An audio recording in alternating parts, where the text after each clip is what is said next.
जय हिंद साथियों, स्वागत है आपका self study classes with Sumit Jain YouTube channel में। सो साथियों, स्टार्ट हो चुका है आज का ये सेशन। सभी लोग एक बार वीडियो को लाइक कर देंगे और दोस्तों वीडियो अपने मित्रों तक शेयर जरूर कर दें, ठीक है। और जिन भी साथियों ने अभी तक सेल्फ स्टडी क्लासेस का ऐप डाउनलोड नहीं किया, वो सेल्फ स्टडी क्लासेस का ऐप जरूर डाउनलोड कर लें दोस्तों, जहां पर आपको 2020 टेस्ट सीरीज बिल्कुल फ्री में मिलती है दोस्तों। आप चाहते हैं कि साहित्य के दोस्तों आप टेस्ट लगाएं, व्याकरण के टेस्ट लगाएं, तो इस फ्री वाली टेस्ट सीरीज से जुड़ सकते हैं। लेकिन विकल्प प्रश्न उठता है कि कैसे जुड़ें। तो दोस्तों आपको करना क्या है, सेल्फ स्टडी क्लासेस को ऐप डाउनलोड करना है प्ले स्टोर से, है ना। उस ऐप में जाकर के दोस्तों आप देख सकते हैं कि वहां पर आपको बहुत सारे टेस्ट करवा दिए गए हैं। आप उन टेस्टों को स्वयं लगा करके अपना आकलन कर सकते हैं, ठीक है। तो हमारे जितने भी हमारे साथी हैं जिनको पढ़ना है हिंदी साहित्य, हिंदी व्याकरण, वो जुड़ जाएं। जिन भी साथियों को पेड कोर्स में एडमिशन लेना है, वो मॉडल पेपर दोस्तों टीजीटी पीजीटी का मॉडल पेपर पढ़ सकते हैं। 3000 प्रश्नों की टेस्ट सीरीज पढ़ सकते हैं। हिंदी साहित्य का निचोड़ कोर्स भी पढ़ सकते हैं दोस्तों, जो मात्र 1000 रुपए में दोस्तों आपके लिए ये जो है रखा गया है ना। तो जिन भी साथियों को जुड़ना है, जिन भी साथियों को दोस्तों पढ़ना है, वो पढ़ें और दोस्तों इसी प्रकार से अध्ययन करते रहें, है ना। चलिए, तो यहां पर आज अपन स्टार्ट करते हैं आज का ये सेशन। दोस्तों आपको बताना है जुगलमान चरित नामक ग्रंथ के लेखक कौन है, ये आपको चयन करना है। नंददास हैं, कृष्णदास हैं, चतुर्भुज दास या फिर छीत स्वामी हैं। दोस्तों आज रात्रि 12 बजे एक कोर्स लॉन्च होगा और वो कोर्स होगा मात्र टीजीटी पीजीटी के लिए, है ना, जिसमें दोस्तों आप एडमिशन ले सकते हैं मात्र 599 में, जिसमें आपको निचोड़ क्लासें मिलेंगी, निचोड़ क्लास से रिकॉर्डेड क्लासें मिलेंगी, टेस्ट मिलेंगे, ट्रिकी वीडियो मिलेंगे और साथ ही दोस्तों डाउट्स वाले वीडियो मिलेंगे, ठीक है। तो ये मात्र आपके टीजीटी पीजीटी के लिए 15 दिन के लिए कोर्स रखा गया है दोस्तों। तो जिन भी साथियों को इच्छुक हैं, वो नंबर है नीचे, व्हाट्सअप कर सकते हैं दोस्तों। व्हाट्सअप नंबर भी आपको पता है कौन सा है, 6263, ये व्हाट्सअप नंबर है ना, 330586, है ना। इस पर आप संपर्क कर सकते हैं दोस्तों। तो जितने भी हमारे साथी हैं सभी संपर्क करें। जुगलमान चरित नामक ग्रंथ के लेखक कौन है, ये व्हाट्सएप नंबर पर नीचे लाइन में नंबर चल रहा है, आपको पता है सर कृष्णदास है, यानी बी नंबर आपका बिल्कुल सही है। सूरदास को पुष्टि मार्ग का जहाज किसने कहा है।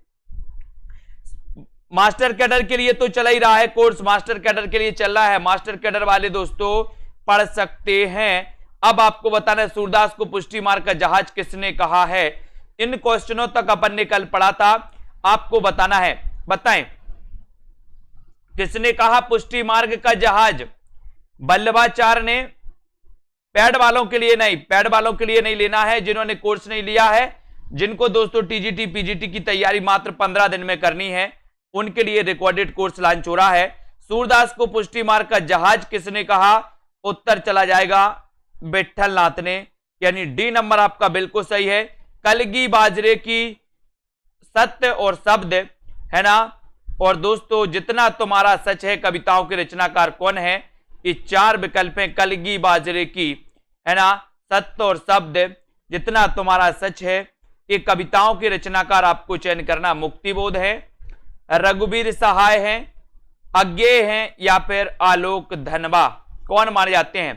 प्रश्न क्रमांक 626 और 626 में आपका बिल्कुल सही आंसर जाता है, क्या जाता है, बिल्कुल राइट आंसर बता दिया है कि सर ए रचनाकार कौन है, अज्ञेय जी, यानी सी नंबर, ठीक है, वेरी गुड। कवियों का कवि किसे कहा जाता है दोस्तों, कवियों का कवि किसे कहा जाता है, जल्दी से बताना है। सेल्फ स्टडी क्लासेस ऐप को डाउनलोड कर लेना है। कवियों का कवि किसे कहा जाता है। मात्र 15 दिन में भी आप अच्छा दोस्तों पढ़ सकते हो, अच्छा रिवीजन कर सकते हो, अच्छा पढ़ सकते हो, ठीक है। यहां पर आपको बताना है, उत्तर बताना है सभी लोग। कवियों का कवि किसे कहा जाता है। कवियों का कवि शमशेर, रघुवीर सहाय, अज्ञेय या फिर निराला को कवियों का कवि किसे कहा जाता है, ये उत्तर आपको बताना है, बताएं। और राइट आंसर है आपका शमशेर बहादुर, ठीक है। इन्हें दोस्तों कवियों का कवि कहा जाता है। नई कविता में लघु मानव की प्रतिष्ठा के विचार, प्रतिष्ठा का विचार किसने रखा है दोस्तों। नई कविता में ये क्वेश्चन बताना, नई कविता में लघु मानव की प्रतिष्ठा का विचार किसने रखा है। मुक्तिबोध ने, शाही, अज्ञे या फिर भारती। 4 विकल्प हैं, 4 में से आपको चयन करना है। वीडियो को लाइक एक बार जरूर कर दें और आपका बिल्कुल सही आंसर यहां भी जाएगा शाही, यानी कि दोस्तों विजय देव नारायण शाही। Very good.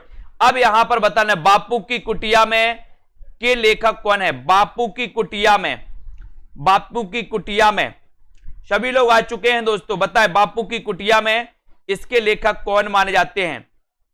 और बहुत बढ़िया आंसर आ रहा है, फटाफट से सभी लोग आंसर बताएंगे। बापू की कुटिया में इसके जो लेखक माने जाते हैं दोस्तों वो कौन माने जाते हैं, बेनीपुरी। बेनीपुरी यानी कि आपका डी नंबर बिल्कुल सही है। नेता नहीं नागरिक चाहिए, निबंध के रचनाकार कौन है ना। यहां तक अपन ने कल पढ़ा था दोस्तों, नेता नहीं नागरिक चाहिए, निबंध के रचनाकार कौन है, दिनकर, श्रीलाल शुक्ल, अज्ञे या फिर बेनीपुरी। तब आपने उत्तर बताया था कि सर नेता नहीं नागरिक चाहिए, दिनकर। ठीक है, वेरी गुड। निबंध कृति आलोक पर्व के रचनाकार कौन है, आलोक पर्व। फटाफट से उत्तर बताना है सभी लोगों को। 631 का आंसर आलोक पर्व के रचनाकार कौन है। कई बार मैंने बताया आपको, एक बार वीडियो को लाइक जरूर करना है, अपने मित्रों तक शेयर करना है। आलोक पर्व के रचनाकार कौन है ये आपको उत्तर बताना है। और राइट आंसर जाता है हजारी प्रसाद द्विवेदी, यानी ए नंबर। वैष्णव की फिसलन के लेखक कौन है, वैष्णव की फिसलन के लेखक कौन माने जाते हैं, जल्दी से बताएं। वैष्णव की फिसलन के लेखक, और आपने राइट आंसर चुना है, बोले सर हरिशंकर परसाई। 4 नंबर आपका बिल्कुल सही है। ठीक है, फटाफट बताना है आपको। वैष्णव की फिसलन, हरिशंकर परसाई। Very good. अगला देखो, निबंध संग्रह कस्तूरी मृग के रचनाकार कौन है, कस्तूरी मृग। कस्तूरी मृग के रचनाकार कौन माने जाते हैं, विवेकी राय, कुबेरनाथ राय या फिर शरद जोशी या फिर शिव प्रसाद। कस्तूरी मृग किसकी रचना है, कमेंट में आपको लिखना है। वीडियो को लाइक जरूर करते रहना है, शेयर कर दें अपने मित्रों तक एक बार। और कस्तूरी मृग जो निबंध संग्रह है दोस्तों, इसके रचनाकार कौन है। अच्छा आंसर आ गया है क्या, शिव प्रसाद सिंह। वेरी गुड, बहुत बढ़िया आंसर। ऐतिहासिक कहानियों की परंपरा का शुभारंभ किसने किया दोस्तों। प्रश्न क्रमांक 634 में आपको चयन करना है, जल्दी से चयन करें। ऐतिहासिक कहानियों की परंपरा की शुरुआत किसने की है, किसने की है ऐतिहासिक, जल्दी से बताएं। ऐतिहासिक परंपरा की शुरुआत किसने की है, ऐतिहासिक कहानियों की परंपरा। और राइट आंसर है आपका वृंदावन लाल वर्मा, यानी कि दोस्तों आपका जो सी नंबर है वो बिल्कुल सही है। वर्ग संघर्ष के आधार पर सामाजिक और आर्थिक स्थितियों का चित्रण करने वाली कहानी कौन सी है। वर्ग संघर्ष के आधार पर बताना है दोस्तों।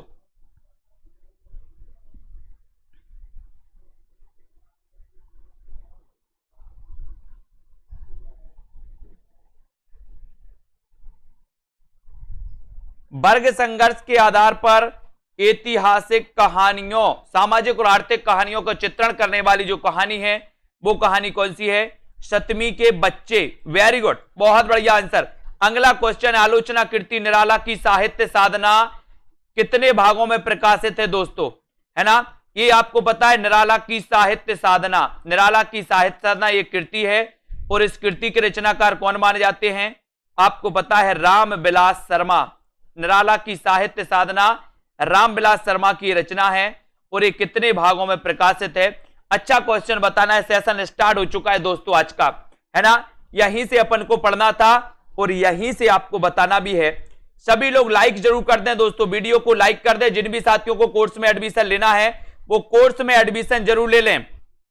और बहुत बढ़िया तरीके से दोस्तों आपके लिए मात्र 15 दिनों का एक दोस्तों, है ना, कोर्स आ रहा है। उस कोर्स को आप लोग कवर कर लो, बहुत सारी चीजें कवर हो जाएंगी, है ना। तो यहां पर आपका उत्तर हो जाएगा 3 भागों में, यानी 2 नंबर आपका बिल्कुल सही है। डॉक्टर नगेंद्र रस चेता तथा रस दृष्टा है, किसने कहा।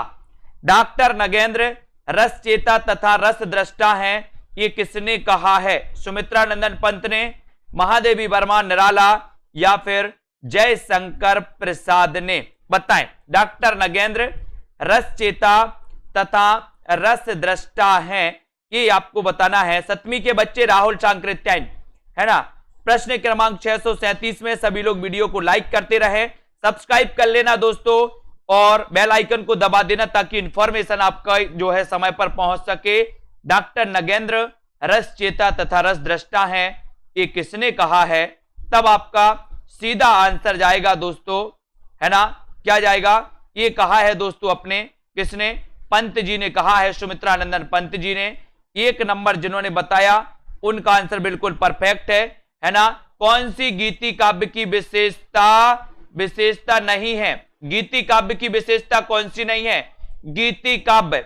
गीति काव्य बताना है, गीति नाट्य नहीं बताना। गीति काव्य की विशेषता कौन सी नहीं है? संगीतात्मकता, कोमलकांत पदावली, वस्तु व्यापार वर्णन, स्वानुभूति की अभिव्यक्ति। यानी कि प्रश्न क्रमांक 638 में गीति काव्य की विशेषता कौन सी नहीं मानी जाती, इसका आंसर आपको चयन करना है। वीडियो को लाइक कर दे, एक बार जल्दी से शेयर कर दो, और सीधा सीधा आंसर आपका जा रहा है दोस्तों कि कौन सी गीति काव्य की विशेषता नहीं है। और बहुत अच्छा क्वेश्चन, बिल्कुल राइट आंसर है दोस्तों, वस्तु व्यापार वर्णन। सी नंबर बिल्कुल सही, 3 नंबर आपका राइट आंसर हो जाएगा। ठीक है, कौन सी विशेषता नई कविता की नहीं है दोस्तों? नई कविता की विशेषता कौन सी नहीं है, इनमें से बताना है। बताएं। अनुभूति की प्रामाणिकता, नया भावाबोध और नया शिल्प, छंदों का बंधन, क्षणवाद में विश्वास। बताएं कौन सी विशेषता नई कविता की नहीं है? नई कविता की विशेषता कौन सी नहीं मानी जाती? अच्छा क्वेश्चन है दोस्तों, आपसे पूछा जाता है, हमेशा पूछे जाएंगे ऐसे प्रश्न, और बहुत ही बढ़िया प्रश्न है। देखते हैं सबसे पहले आंसर कौन बताता है। सभी लोग आंसर बताएंगे। शिल्पी शुक्ला जी, अर्थदीप जी, बताएं कौन सी विशेषता नई कविता की नहीं है। और बहुत अच्छा आंसर आपने बताया है कि सर छंदों का बंधन, यानी सी नंबर, वेरी गुड, बिल्कुल राइट, बहुत बढ़िया। रचना में से किस रचना के काव्य नायक राम है? बताइए, किस रचना के नायक राम हैं? किस रचना के नायक राम है दोस्तों? बताएं। संशय की एक रात के, रश्मि रति, विष्णु प्रिया या फिर कनु प्रिया के? किस रचना के दोस्तों नायक राम है, आपको बताना है। और यहां पर प्रश्न क्रमांक 640 का आंसर बताना है। सभी लोग बताएंगे उत्तर क्या हो जाएगा। रचनाओं में से किस रचना के काव्य नायक राम हैं? संशय की एक रात, रश्मि रति, विष्णु प्रिया या फिर कनु प्रिया? और सभी लोगों को पता है कि सर ये नंबर लगा दो, नरेश मेहता की संशय की एक रात के नायक राम है। हिंदी साहित्य में मार्क्सवादी चेतना की अभिव्यक्ति जिस काव्य धारा में देखने को मिलती है, उस धारा को क्या कहते हैं दोस्तों? मार्क्सवादी चेतना की अभिव्यक्ति जिस काव्य धारा में देखने को मिलती है, उस काव्य धारा को क्या कहा जाता है? प्रगतिवाद, प्रयोगवाद, जनवाद या फिर आकविता? क्या कहा जाता है? बताएं। हिंदी साहित्य में मार्क्सवादी चेतना की अभिव्यक्ति जिस काव्य धारा में देखने को मिलती है, उस काव्य धारा का नाम क्या है, वो आपको बताना है। और बहुत बढ़िया आंसर आया कि सर मार्क्सवाद से प्रभावित अगर कोई वाद है हिंदी में तो वो है प्रगतिवाद, और प्रगतिवाद के प्रवर्तक आपको बताना है। जल्दी से सभी लोग बताएंगे प्रगतिवाद के प्रवर्तक कौन माने जाते हैं। और यहां पर दोस्तों मधुशाला का प्रकाशन वर्ष भी आपको बताना है। मधुशाला का प्रकाशन वर्ष क्या है? बताएं। ये हरिवंश राय बच्चन की दोस्तों रचना मानी जाती है। मधुशाला, मधु कलश, मधुबाला, ये रचना इनकी मानी जाती है, हरिवंश राय बच्चन की। और यहां पर मधुशाला का प्रकाशन वर्ष क्या है? और एक क्वेश्चन और आपको दिया गया है, प्रगतिवाद के प्रवर्तक कौन माने जाते हैं, ये आपको बताना है। सभी लोग बताएंगे। मधुशाला का प्रकाशन वर्ष है तो क्या है? बताएं। और बहुत अच्छा क्वेश्चन है, सभी लोग बताएंगे। और सभी को पता है कि सर प्रगतिवाद के प्रवर्तक की अगर बात करोगे तो पंत को माना जाता है दोस्तों। किसको माना जाता है? सुमित्रानंदन पंत को प्रगतिवाद का प्रवर्तक माना जाता है। जबकि प्रगतिवाद शब्द का सबसे पहले प्रयोग किया था किसने? मुक्तिबोध ने। मुक्तिबोध ने किया था, ये भी अपन को याद करना है। और यहां पर बिल्कुल सही आंसर है मधुशाला का दोस्तों 1935, जो आपका राइट आंसर चला जाता है एक की तरफ। 1 नंबर आपका बिल्कुल सही है। लाइक जरूर कर दें, शेयर कर दो एक बार। कौन सी रचना महादेवी वर्मा की नहीं है? कौन सी रचना महादेवी वर्मा की नहीं है, बताएं। निहार, रश्मि, नीरजा या फिर गुंजन? कौन सी रचना महादेवी जी की नहीं है? महादेवी जी का जन्म हुआ था 1907 को। 7 को हुआ था दोस्तों कि नहीं हुआ? हुआ था, क्योंकि महादेवी हमारे साथ हैं, बोले है ना, कोई साथ दे ना दे, महादेवी तो हमारा साथ जरूर देंगी, है ना। तो यहां पर बताना है कि कौन सी रचना महादेवी वर्मा की नहीं है, और आपका उत्तर चला जाएगा गुंजन, है ना। निहार, रश्मि, नीरजा, सांदगीत, दीपशिखा, सप्तपर्णा, यामा, ये सभी रचनाएं महादेवी की हैं, बाकी गुंजन रचना इनकी नहीं है। सरोज स्मृति किस श्रेणी की रचना है? सरोज स्मृति बताना है दोस्तों, बताएं। ये निराला की रचना मानी जाती है दोस्तों, निराला, निराला सबसे निराला, नए पत्ते इनकी एक बहुत श्रेष्ठ रचना है निराला जी की। और सरोज स्मृति किस श्रेणी की रचना है? ब्रह गीत है, शोक गीत है, प्रेम गीत है या फिर बाल गीत है? और बहुत अच्छा प्रश्न है, सरोज स्मृति किस श्रेणी की रचना है? और सीधा उत्तर जाएगा शोक गीत। क्या है दोस्तों? शोक गीत माना जाता है, यानी आपका जो 2 नंबर है वो बिल्कुल सही है। सरोज स्मृति किस श्रेणी की रचना है? तो ये शोक गीत है। बी नंबर आपका बिल्कुल सही है। कामायनी के प्रथम सर्ग का शीर्षक क्या है? कामायनी के प्रथम सर्ग का शीर्षक क्या है? श्रद्धा, आशा, लज्जा या फिर चिंता? कामायनी के प्रथम सर्ग का शीर्षक क्या है, ये आपको बताना है। कामायनी के प्रथम सर्ग का शीर्षक क्या माना जाता है? और सभी लोगों को लगभग पता है कि सर एक कामायनी जो है, ये कामायनी जो है ये महाकाव्य है, और ये 1935 में लिखा गया था।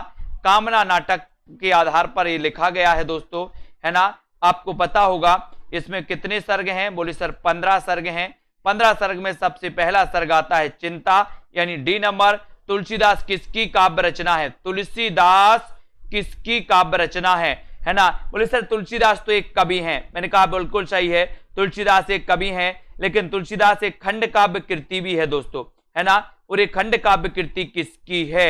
और आपका बिल्कुल सही जवाब आ रहा है। लाइक जरूर करते जाएं। टिप टॉप यूट्यूब चैनल पर बहुत सारे वीडियो आ रहे हैं, टिप टॉप सर्च कर लेना, एग्जाम पर यूट्यूब चैनल पर आ रहे हैं दोस्तों। और यहां पर तुलसीदास किसकी काव्य रचना है? सीधा उत्तर आपका जाएगा किसकी है? सभी लोगों ने बता दिया, निराला जी की, है ना। ये नंबर आपका बिल्कुल सही आंसर। हिंदी भाषा के मानकीकरण की दृष्टि से कौन सा युग में सर्वाधिक महत्वपूर्ण युग है? कौन सा युग सर्वाधिक महत्वपूर्ण है दोस्तों हिंदी भाषा के मानकीकरण की दृष्टि से? हिंदी भाषा के मानकीकरण की दृष्टि से कौन सा युग सर्वाधिक महत्वपूर्ण है, ये आपको बताना है। ऐसे कितने साथी हैं जिन्होंने दोस्तों अभी तक कोर्स में एडमिशन नहीं लिया, जिन्होंने अभी तक दोस्तों self study classes app download नहीं किया? मात्र 15 दिन का एक कोर्स लॉन्च हो रहा है टीजीटी के लिए। आप 15 दिन में भी बहुत अच्छी तैयारी कर सकते हैं। इस कोर्स का प्राइस है दोस्तों 599, है ना। इसमें दोस्तों आपको टेस्ट भी मिलेंगे, इसमें दोस्तों आपके लिए क्या मिलेंगे? इसमें आपके लिए निचोड़ क्लास के रिकॉर्डेड वीडियो भी मिलेंगे, है ना। और इसमें दोस्तों आपके लिए बहुत सारी चीजें मिलने वाली हैं। तो जो भी साथी 15 दिन में, लास्ट 15 दिन में तैयारी करना चाहता है, अंतिम 15 दिन की, वो इस कोर्स में एडमिशन लेकर के पढ़ सकते हैं। मानकीकरण की बात होती है तो यहां पर उत्तर हो जाता है द्विवेदी युग, है ना। क्योंकि द्विवेदी युग में दोस्तों आपको पता होगा महावीर प्रसाद द्विवेदी ने बहुत ही हिंदी के लिए बहुत प्रयास किए हैं। किसान के रचनाकार कौन है? यानी कि किसान किसकी कृति मानी जाती है? किसान किसकी कृति मानी जाती है? मैथिली शरण गुप्त की, हरिऔध प्रसाद या फिर दोस्तों निराला? किसान के रचनाकार कौन माने जाते हैं? किसान के रचनाकार आपको बताना है। सभी लोग बताएंगे। वीडियो को एक बार लाइक जरूर कर देना और दोस्तों अपने मित्रों तक शेयर कर देना, है ना। किसान के रचनाकार कौन है ये आपको चयन करना है और बिल्कुल सही आंसर हो जाएगा। बोले सर किसान मैथी बोता है, व्यापारी तो नहीं बोता मैथी। कौन बेता है? मैथी बोता है किसान, किसान बोता है मैथी। तो मैथिली शरण गुप्त, यानी कि आपका 1 नंबर जो है वो बिल्कुल सही है। 1 नंबर आपका राइट आंसर हो जाएगा। अगले क्वेश्चन की ओर हम बढ़ेंगे। दिवस का अवसान समीपता, गगनता कुछ लोहित हो चला, किस कवि की पंक्ति है? ये किस कवि की पंक्ति है? दिवस का अवसान समीप था, ये पंक्ति बतानी है। इस पंक्ति के रचनाकार कौन है? मैथिलीशरण गुप्त हैं, निराला, हरिऔध या फिर प्रसाद हैं। ये दिवस का अवसान समीप था, इसकी बताना है। गगन था कुछ लोहित हो चला, ये जो पंक्ति है इस पंक्ति के रचनाकार कौन है? सभी लोग बताना है दोस्तों। वीडियो को लाइक कर देना, self study classes app download कर लेना, ऐप को जरूर डाउनलोड करना है। और यहां पर दिवस का अवसान समीप था, ये आपसे पूछा गया, आपने उत्तर बताया कि ये जो पंक्ति है ये पंक्ति किसकी है? हरिऔध की, यानी 3 नंबर आपका बिल्कुल सही हो जाएगा। सी नंबर आपका राइट आंसर हो जाएगा। आचार्य शुक्ल के अनुसार स्वच्छंदतावाद के प्रवर्तक कौन माने जाते हैं? आचार्य शुक्ल के अनुसार स्वच्छंदतावाद के प्रवर्तक बताना है। शुक्ल के अनुसार बताना है दोस्तों। बताइए, आपको पता होगा कि छायावाद शब्द का सबसे पहले प्रयोग किसने किया था? छायावाद शब्द का सबसे पहले प्रयोग किया था मुकुटधर पांडे ने, है ना। स्वच्छंदतावाद शब्द का सबसे पहले प्रयोग किसने किया था? मुकुटधर पांडे ने। लेकिन आपको पता होगा कि स्वच्छंदतावाद के जो प्रवर्तक माने जाते हैं वो कौन माने जाते हैं? बोले सर वो माने जाते हैं श्रीधर पाठक, यानी आपका जो सी नंबर है वो बिल्कुल सही है। जिन्होंने भी बताया उनका आंसर सही है, लाइक कर दो एक बार। उद्धव शतक में कितने छंद हैं? उद्धव शतक के रचनाकार, सबसे पहले तो रचनाकार आपको बताना है कौन है, फिर इसमें छंद बताना है कि इसमें छंद कौन, छंद बताना है छंद कितने हैं? 116, 120, 130 या फिर 135। उद्धव शतक में कितने छंद हैं? जल्दी से आपको चयन करना है। एक बार वीडियो को लाइक करते हुए शेयर कर दो अपने मित्रों तक और इस सेशन से जुड़े रहो। रोज 9 बजे ये सेशन होता है दोस्तों, है ना। उद्धव शतक में कितने छंद हैं जल्दी से आपको बताना है और सीधा आंसर जाता है। आंसर बताना है कितने छंद हैं और ये रचना किसकी है वो भी आपको बताना है। जबकि आपका यहां पर 116 तो बिल्कुल सही है। उद्धव शतक के रचनाकार नहीं बताया अभी तक किसी ने। देखते हैं सबसे पहले कौन बता रहा है। आचार्य रामचंद्र शुक्ल की दृष्टि में किस युग के लेखकों की दृष्टि व्याकरण के नियमों पर अच्छी तरह नहीं जमी थी? बताएं, रामचंद्र शुक्ल की दृष्टि में किस युग के लेखकों की दोस्तों दृष्टि व्याकरण के नियमों पर अच्छी तरह नहीं जमी थी? ये आपको बताना है और बिल्कुल सही आंसर आया है अधिकांश लोगों का, बहुत बढ़िया, है ना। आचार्य रामचंद्र शुक्ल की दृष्टि में किस युग के कवियों की दृष्टि व्याकरण के नियमों पर अच्छी तरह नहीं जमी थी?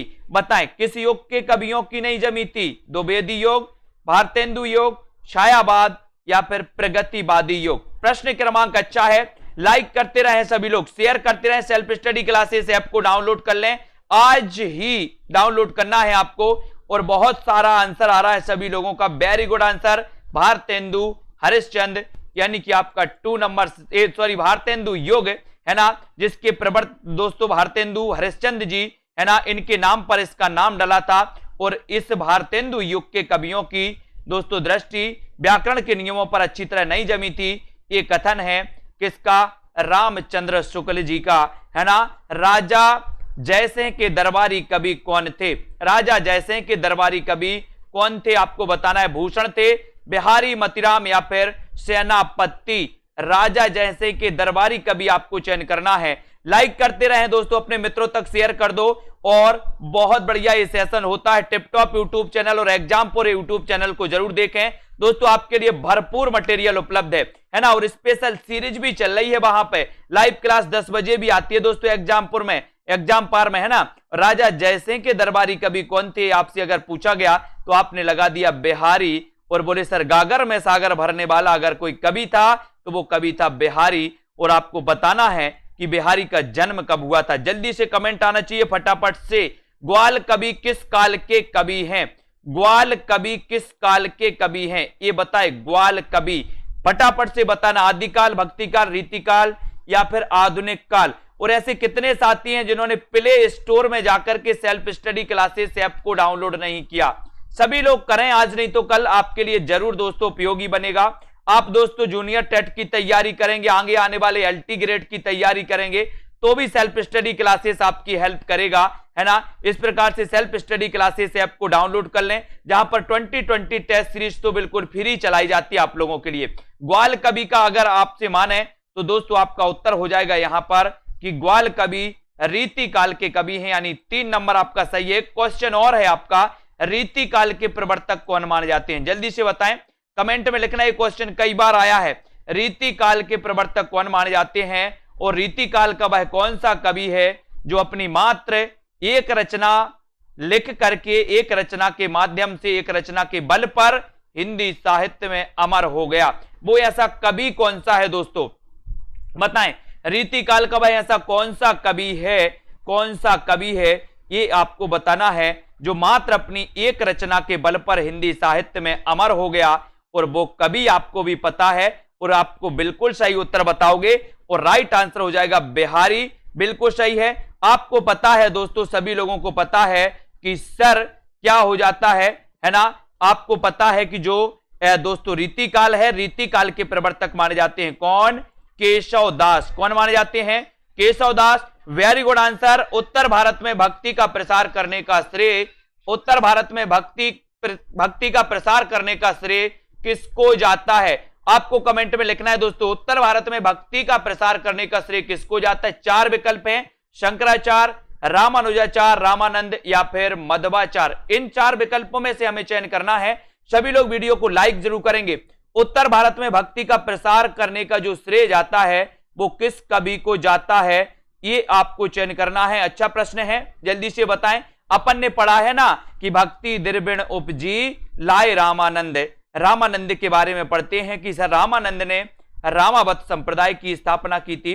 रामानंद के 12 शिष्य थे दोस्तों, 12 शिष्यों में एक कबीर भी थे, है ना। आपको पता होगा कि कबीर निर्गुण पंथी थे, जबकि रामानंद दोस्तों सगुण पंथी माने जाते हैं। और यहां पर उत्तर भारत में भक्ति का प्रसार करने का जो श्रेय जाता है वो जाता है रामानंद जी को, यानी कि आपका 3 नंबर बिल्कुल सही है। गोस्वामी तुलसीदास की रचना कविता बली किस भाषा में लिखी गई, कविता बली किस भाषा में लिखी गई, ये आपका प्रश्न है।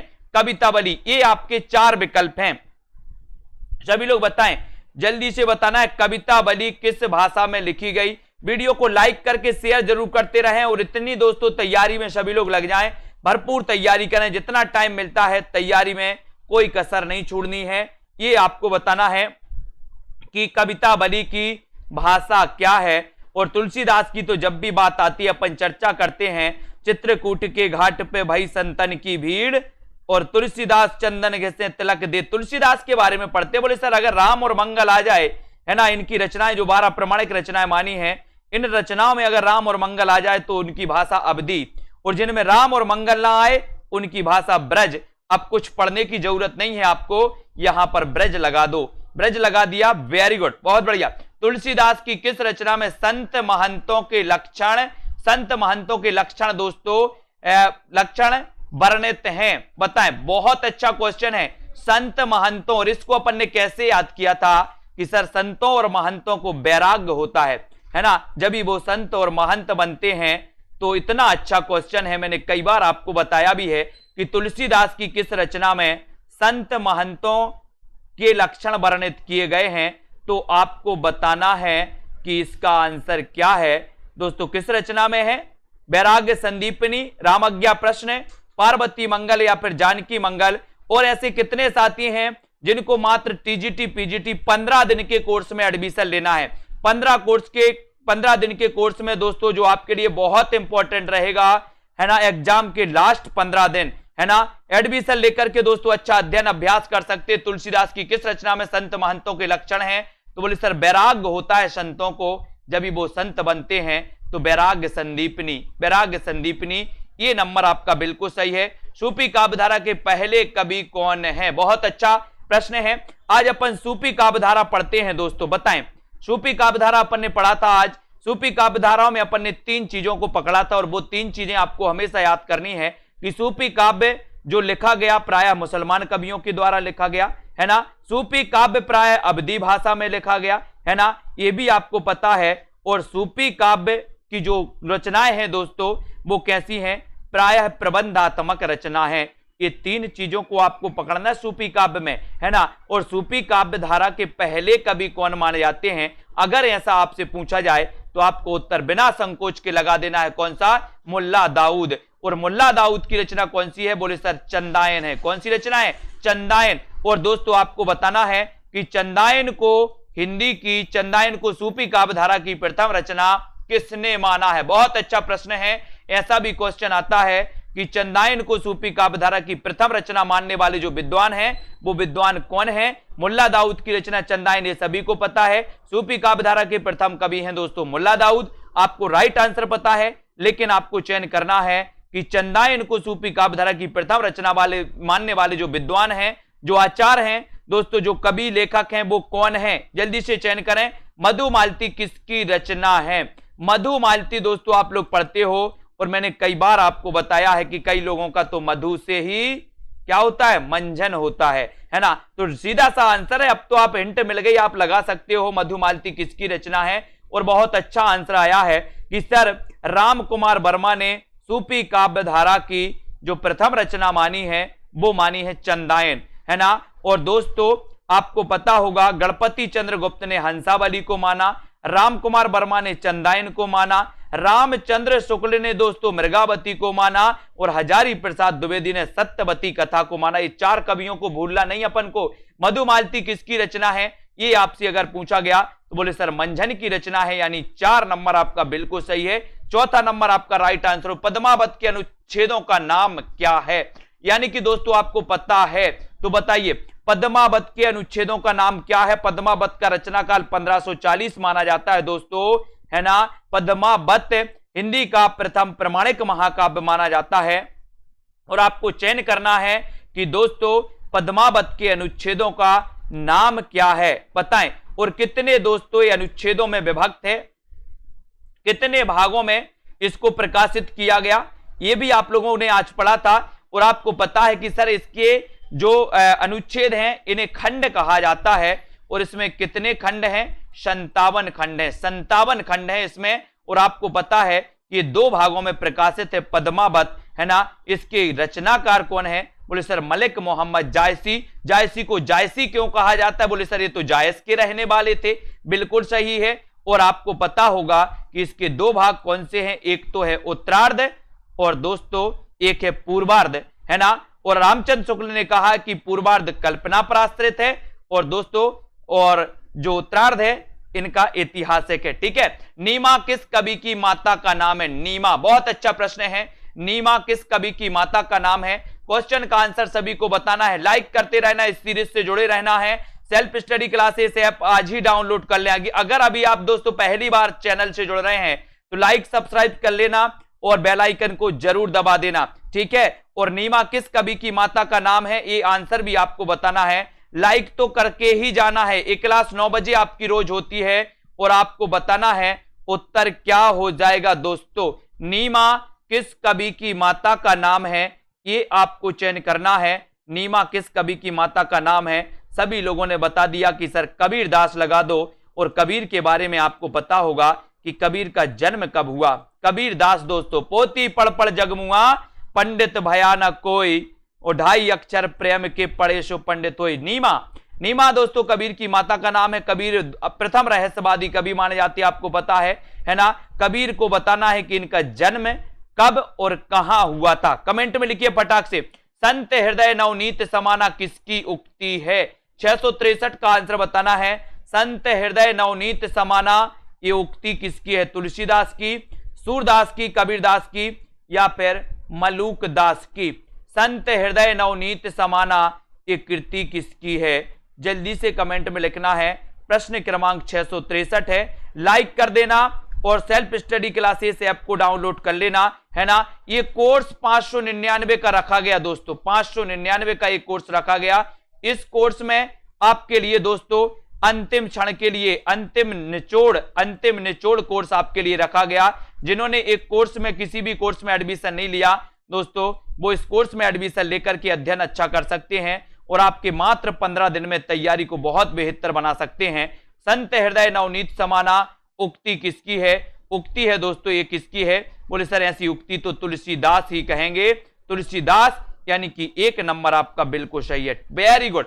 संत काव्य परंपरा के अंतर्गत कवि का नाम आता है, यानी कि सीधा सीधा अगर हम पूछे यहां पर कि कौन सा ऐसा कवि है जो संत काव्य धारा से संबंधित है, जल्दी से बताएं कौन सा ऐसा कवि है जो संत काव्य धारा से संबंधित है। तुलसीदास, सूरदास, कबीरदास या फिर नंददास, बताएं, सभी लोग बताना है और उत्तर बताएं क्या हो जाएगा। संत काव्य परंपरा के अंतर्गत कवि का नाम क्या है, यानी कि संत काव्य का कौन सा कवि है, और उत्तर आपका क्या हो जाएगा, उत्तर हो जाएगा कबीरदास। बोले सर ये संत काव्य धारा के प्रमुख कवि माने जाते हैं।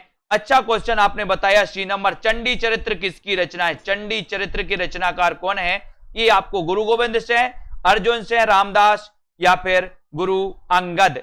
चंडी चरित्र के रचनाकार कौन माने जाती है? क्वेश्चन तो कई बार आया है दोस्तों। एक क्वेश्चन आपको दे रहे हैं लेकिन हम कि गुरु नानक देव का जन्म कब हुआ था और कहां पर हुआ था, ये भी आपको बताना है। गुरु नानक देव का जन्म कब और कहां पर हुआ था, और चंडी चरित्र के रचनाकार अगर आपसे पूछा गया तो आपने लगा दिया है क्या? बहुत सारे लोग क्या लगा रहे? चंडी चरित्र के रचनाकार कौन है? आंसर बताना है। प्रश्न बहुत अच्छा है और बहुत सारे लोगों ने बताया कि सर चंडी चरित्र के रचनाकार हैं गुरु Govind Singh. Very good answer. ये क्वेश्चन पूछा जाता है लेकिन आपको बताना है गुरु नानक देव का जन्म कब और कहां हुआ था, बताएं। सन 1951 में प्रकाशित दूसरा सप्तक में कौन शामिल थी दोस्तों? 1951 में प्रकाशित दूसरे सप्तक में कौन शामिल थी? आपको बताना है। 4 विकल्प हैं। दूसरा तार सप्तक कब प्रकाशित हुआ था? 1951 में प्रकाशित हुआ था, सभी को पता है। लेकिन एक चीज आपको पता होनी चाहिए कि अगर आप जूनियर टेट एग्जाम की तैयारी कर रहे हैं, आप टीजीटी पीजीटी की तैयारी कर रहे हैं, तो हिंदी साहित्य का 1000 वाला कोर्स आपको लेना है। अगर केवल आप टीजीटी पीजीटी की तैयारी कर रहे हैं तो 599 का कोर्स, जो मात्र दोस्तों आपके 15-20 दिन के लिए जो टीजीटी पीजीटी का पेपर होना उसके लिए लॉन्च किया जा रहा है, तो उसमें आप दोस्तों परचेस कर सकते हो, उसमें आप एडमिशन ले सकते हैं। और अगर आपका आगे जूनियर टेट एग्जाम भी है तो आप 1000 वाले हिंदी साहित्य का संपूर्ण कोर्स दोस्तों उसमें एडमिशन ले सकते हैं। जिनको मॉडल पेपर लगाना है वो मॉडल पेपर मात्र 350 का है, जिनको 3000 प्रश्नों की सीरीज लगानी है वो 350 की है, और जिनको केवल व्याकरण पढ़ना है वो दोस्तों 799 का कोर्स है। इसमें आप दोस्तों पढ़ सकते हो। और यहां पर आपका है कि दूसरे तार सप्तक हरि भवानी शकुन करे, शेर नरे रघु धर्म करे, शकुन करे यानी कि शकुंतला माथुर, ये दूसरे तार सप्तक से संबंधित थी, यानी कि आपका 3 नंबर जो है वो बिल्कुल सही आंसर है। Very good. घोर अहमनिष्ठ व्यक्तिवाद किस काव्य धारा की दोस्तों प्रवृत्ति मानी जाती है, बताएं। प्रश्न क्रमांक 667 का आंसर आपको चयन करना है। घोर अहमनिष्ठ व्यक्तिवाद किस काव्य धारा की प्रवृत्ति मानी जाती है? जल्दी से एक बार लाइक जरूर कर देना। छायावाद, प्रगतिवाद, प्रयोगवाद या फिर इनमें से कोई नहीं। घोर अहमनिष्ठ व्यक्तिवाद किस काव्य धारा की दोस्तों प्रवृत्ति मानी जाती है? अच्छा क्वेश्चन है। शेयर करते रहें। सेल्फ स्टडी क्लासेस ऐप को आज ही डाउनलोड कर लें और सीधा सीधा आपका आंसर यहां पर जाएगा। घोर अहमनिष्ठ व्यक्तिवाद किस काव्य धारा की विशेषता है? ये प्रश्न आपसे अगर पूछा गया तो आपने भी उत्तर बिल्कुल सही बताया है कि सर ये विशेषता है प्रयोगवाद की। प्रयोगवाद का प्रारंभ माना जाता है दोस्तों 1943 से, है ना। तार सप्तक के प्रकाशन से माना जाता है, ये आपको पता है ना। तार सप्तक का प्रकाशन हुआ था दोस्तों कब? 1943 में, और इसी के प्रकाशन से ही प्रयोगवाद का प्रारंभ माना जाता है। लेकिन एक क्वेश्चन आपसे पूछा जाएगा कि प्रयोगवाद शब्द का सबसे पहले प्रयोग किसने किया, बताइए। धर्मवीर भारती की काव्य कृति कनुप्रिया में किसका वर्णन है? कनुप्रिया में किसका वर्णन है? सबसे बड़ी बात तो यही है कि कानों को प्रिय लगता है धर्म, तो कनुप्रिया धर्मवीर भारती, है ना। और धर्मवीर भारती की काव्य कृति कनुप्रिया में किसका वर्णन है? राधा के नवीन रूप का, सीता का दुख, मीरा या फिर दोस्तों रसिक प्रिया, ये आपको बताना है। कनुप्रिया में किसका वर्णन है? सभी लोगों को आंसर चयन करना है। अच्छा क्वेश्चन है।